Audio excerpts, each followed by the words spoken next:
Hello नमस्कार दोस्तों, आप सभी का स्वागत है आपके अपने YouTube channel online GK free classes में। आज के इस वीडियो में हम बीएसटीसी एग्जाम 2024 के लिए राजस्थान जीके के 20 बहुत ही इंपॉर्टेंट क्वेश्चन लेकर आए हैं जो आपके बीएसटीसी एग्जाम 2024 के लिए इंपॉर्टेंट रहेंगे।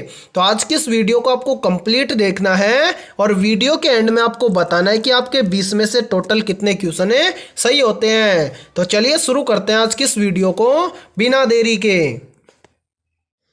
पहला प्रश्न है आप सभी के सामने, राजस्थान राज्य की प्रथम महिला विधानसभा अध्यक्ष कौन थी? ऑप्शन ए है प्रतिभा पाटिल, ऑप्शन बी है सुमित्रा सिंह, ऑप्शन सी है वसुंधरा राजे और ऑप्शन डी है लक्ष्मी राज।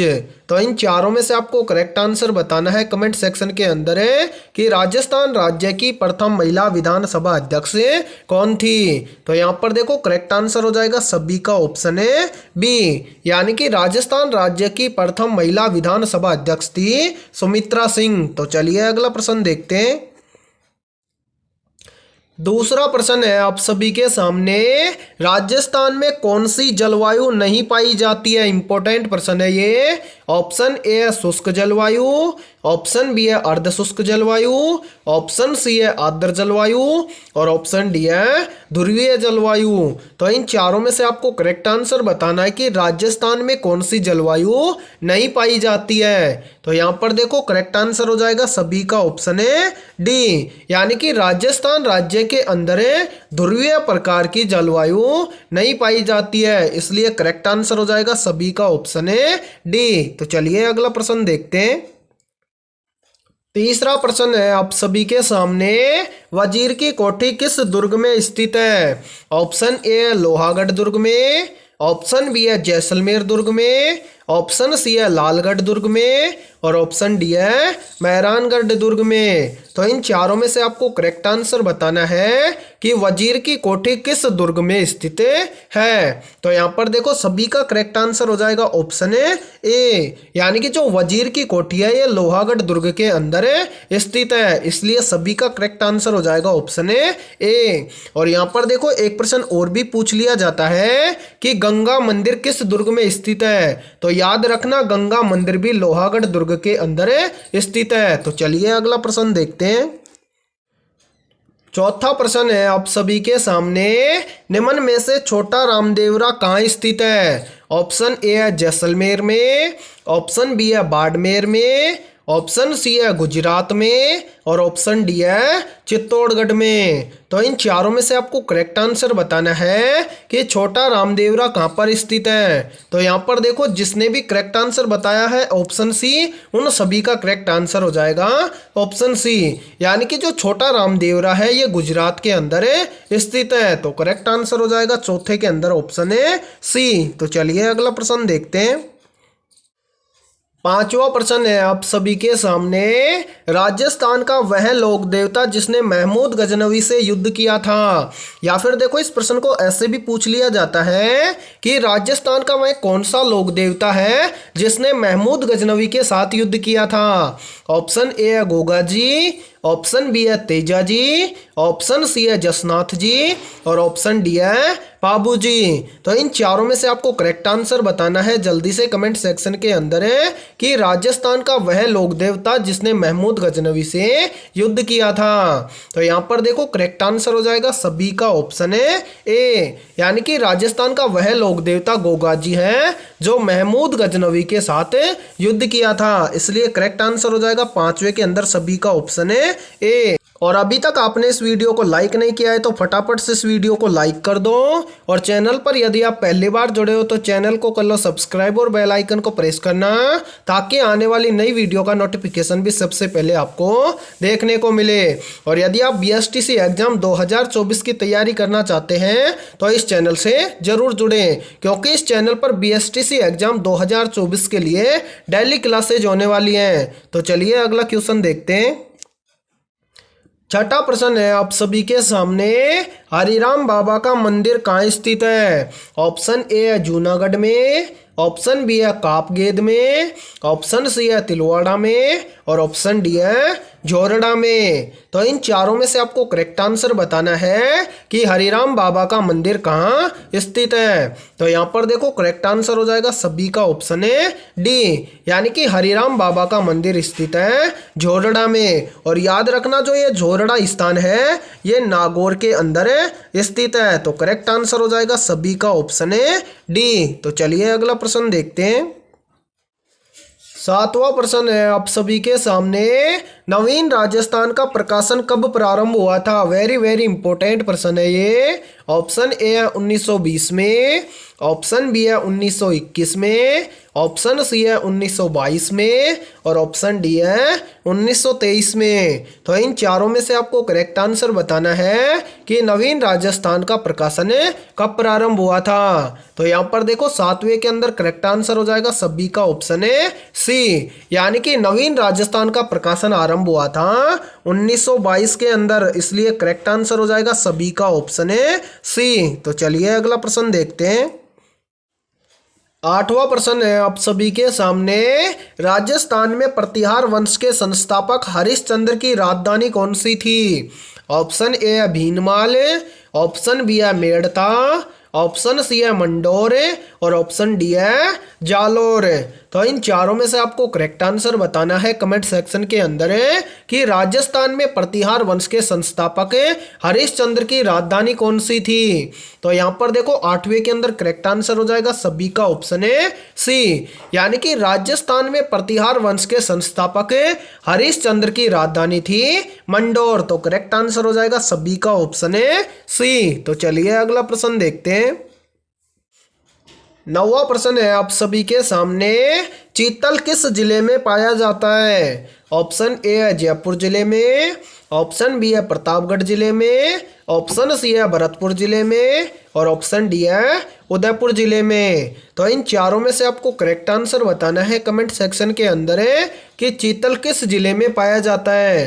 तो यहाँ पर देखो करेक्ट आंसर हो जाएगा नौवे के अंदर सभी का ऑप्शन है सी, यानी कि चीतल भरतपुर जिले में पाया जाता है। तो करेक्ट आंसर हो जाएगा सभी का ऑप्शन है सी। तो चलिए अगला प्रश्न देखते हैं। 10वां प्रश्न है आप सभी के सामने, अखिल भारतीय देसी लोक परिषद की स्थापना कब हुई थी? इंपॉर्टेंट प्रश्न है ये, चाहे तो आप इस प्रश्न का स्क्रीनशॉट भी ले सकते हैं या फिर आप इस प्रश्न को नोट कर सकते हैं। यहाँ पर देखो काफी बार एग्जाम के अंदर पूछा गया प्रश्न है ये कि अखिल भारतीय देसी लोक परिषद की स्थापना कब हुई थी। ऑप्शन ए है 1918 में, ऑप्शन बी है 1919 में, ऑप्शन सी है 1925 में और ऑप्शन डी है 1920 में। तो इन चारों में से आपको करेक्ट आंसर बताना है कमेंट सेक्शन के अंदर कि अखिल भारतीय देसी लोक परिषद की स्थापना कब हुई थी। तो यहाँ पर देखो करेक्ट आंसर हो जाएगा सभी का ऑप्शन है डी, यानी कि अखिल भारतीय देसी लोक परिषद की स्थापना हुई थी 1920 के अंदर। तो करेक्ट आंसर हो जाएगा सभी का ऑप्शन है डी। तो चलिए अगला प्रश्न देखते हैं।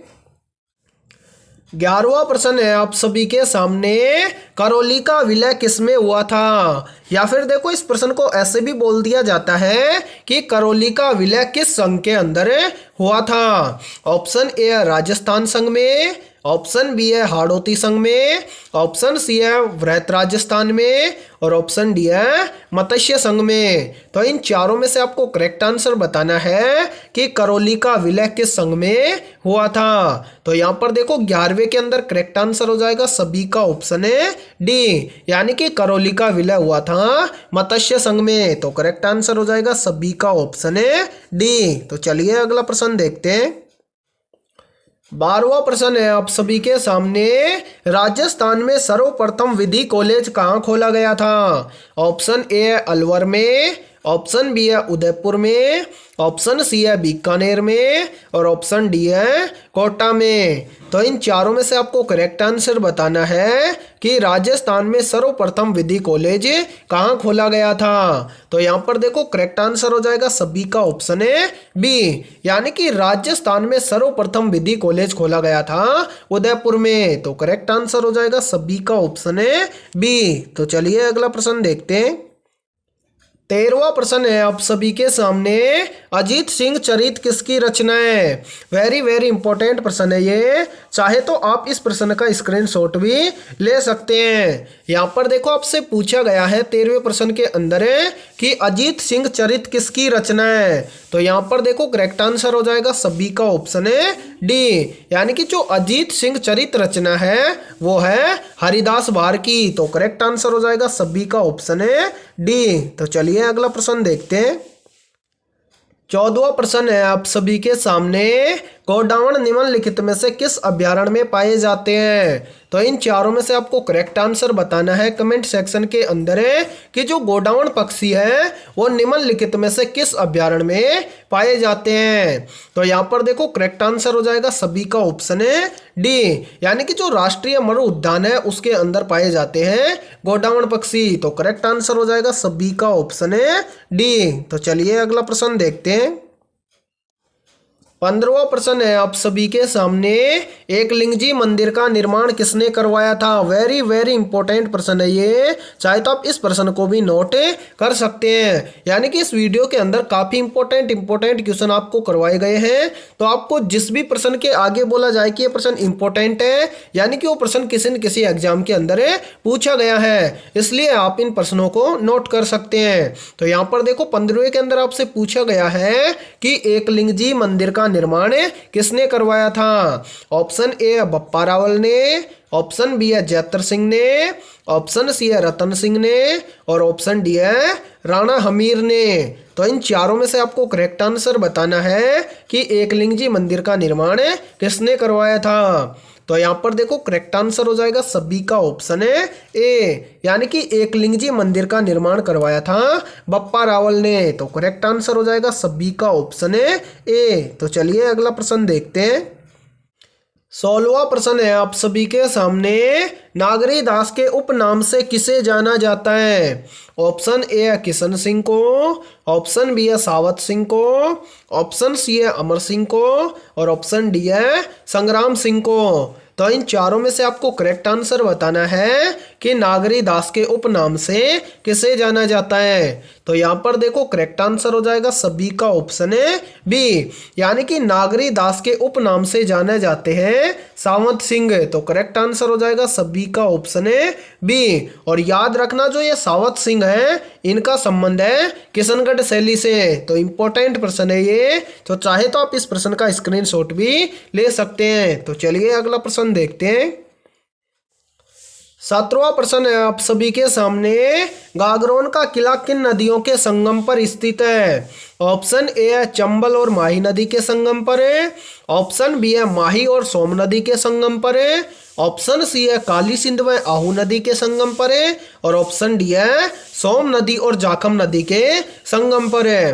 तो इन चारों में से आपको करेक्ट आंसर बताना है कि गागरोन का किला किन नदियों के संगम पर स्थित है। तो यहाँ पर देखो 17वें के अंदर करेक्ट आंसर हो जाएगा सभी का ऑप्शन है सी, यानी कि जो गागरोन का किला है वो काली सिंध व आहू नदी के संगम स्थल पर स्थित है। तो यहाँ पर देखो करेक्ट आंसर हो जाएगा सभी का ऑप्शन है सी। और यहाँ पर देखो याद रखना जो ये गागरोन का किला है इस किले को जलदुर्ग की श्रेणी में रखा गया है। तो चलिए अगला प्रश्न देखते हैं। 18वां प्रश्न है आप सभी के सामने, निम्नलिखित में से झालरा पाटन का सूर्य मंदिर कहां पर स्थित है। इंपॉर्टेंट प्रश्न है ये।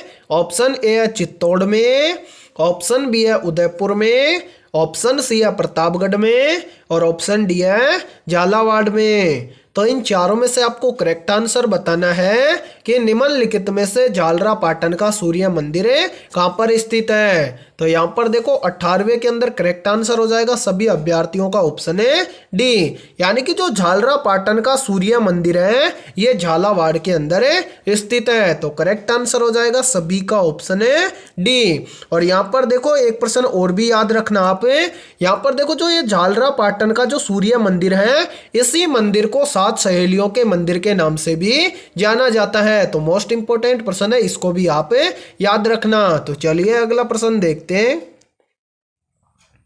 19वां प्रश्न है आप सभी के सामने, बीरबल सिंह का संबंध किस संगठन से था।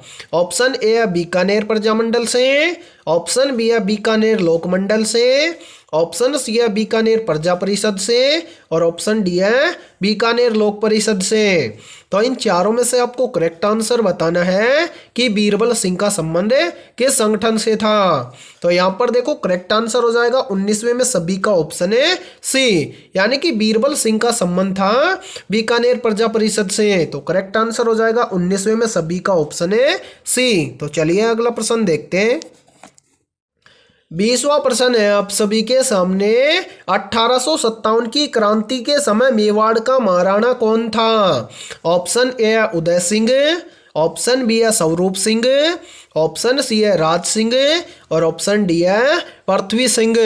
तो इन चारों में से आपको करेक्ट आंसर बताना है कमेंट सेक्शन के अंदर है कि 1857 की क्रांति के समय मेवाड़ का महाराणा कौन था। तो यहाँ पर देखो सभी का करेक्ट आंसर हो जाएगा ऑप्शन ए बी, यानी कि 1857 की क्रांति के समय मेवाड़ का महाराणा था स्वरूप सिंह। तो करेक्ट आंसर हो जाएगा सभी का ऑप्शन ए बी। तो आज की इस वीडियो में इतना ही। वीडियो पसंद आई है तो इस वीडियो को जल्दी से लाइक कर दो और चैनल पर यदि आप पहली बार जुड़े हो तो चैनल को कर लो सब्सक्राइब और बेल आइकन को प्रेस करना, ताकि आने वाली नई वीडियो का नोटिफिकेशन भी सबसे पहले आपको देखने को मिले।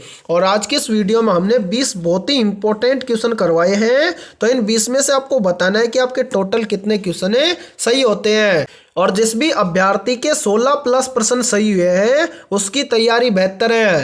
तो फिर मिलते हैं ऐसे इंपॉर्टेंट क्वेश्चनों के साथ सुबह 7 बजे।